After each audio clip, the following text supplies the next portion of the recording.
Hola mis queridos estudiantes, en este video veremos qué son las tasas indexadas y cuál es la forma correcta de sumarlas para poder hacer una aplicación de una tasa de este tipo. Primero que todo decir que una tasa indexada es que el interés que vamos a pagar o que vamos a recibir, dependiendo del caso, va a variar con una sobretasa respecto a un valor de referencia al que llamamos índice. Entonces la tasa base es la que nos oferta el banco, por ejemplo un 4% efectivo anual más el IPC o la DTF o alguna otra de las tasas. En el mercado local, lo común son estas que tenemos aquí, el IBR o índice bancario de referencia.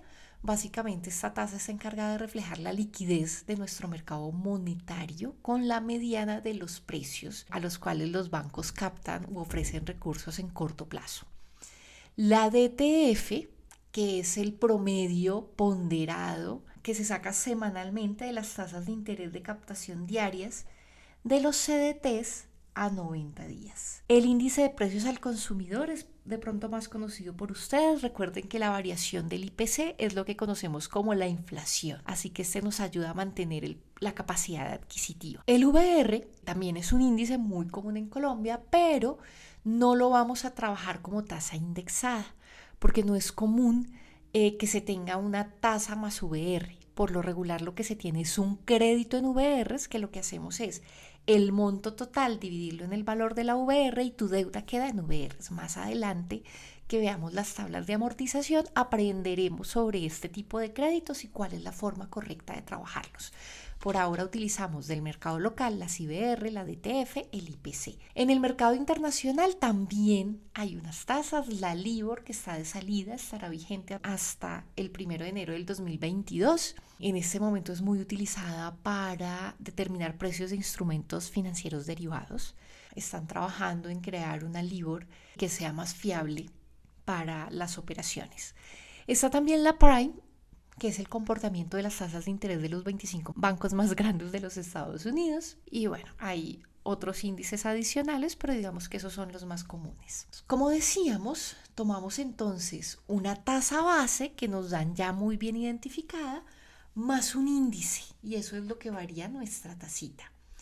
¿Qué hay que tener en cuenta? Matemáticamente no es lo mismo que pasemos el índice a la tasa base o la tasa base al índice. Da una diferencia matemática. Así que a nivel internacional lo que se hizo fue lograr una convención donde se dice, como la tasa base es fijada por la empresa que va a pagar la rentabilidad o por la compañía que requiere financiación, pues es lo que en efecto se ha calculado que se pagará, y por ello necesariamente el índice siempre se debe pasar a la tasa base.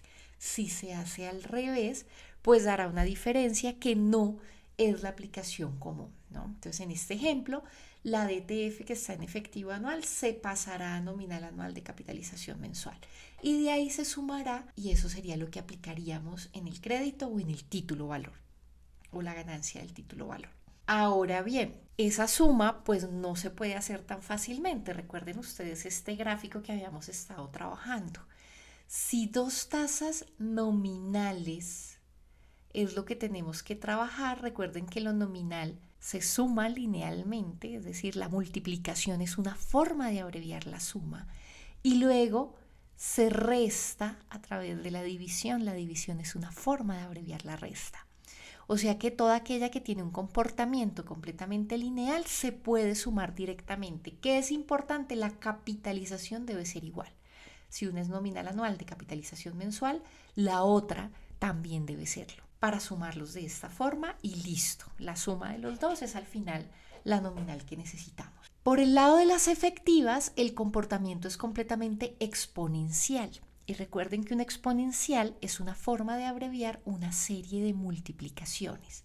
Es decir, ese 1 más i por 1 más i está manteniendo el comportamiento exponencial de la tasa y por ende es la forma correcta. 1 más i por 1 más i menos 1. Por ejemplo, la DTF pues siempre se ha expresado como una tasa nominal anual de capitalización trimestral anticipada, pero desde el año 99 también se está publicando como una tasa anual efectiva. Así que si dan una tasa indexada del 2% efectiva anual más DTF y nos dicen que la DTF está también en 4% efectivo anual, entonces tenemos que 1 más el 2% por 1 más el 4% menos 1, la tasa aplicable, miren que si fuera directamente sería un 6%, pero no, como es exponencial, la tasa aplicable es un 6.08%.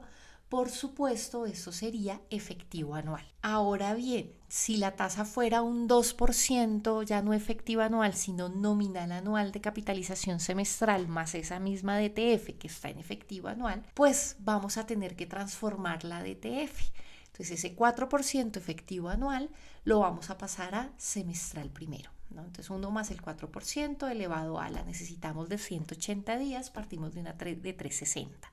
Recuerden que nos daría lo mismo si decimos 6 meses sobre 12 meses.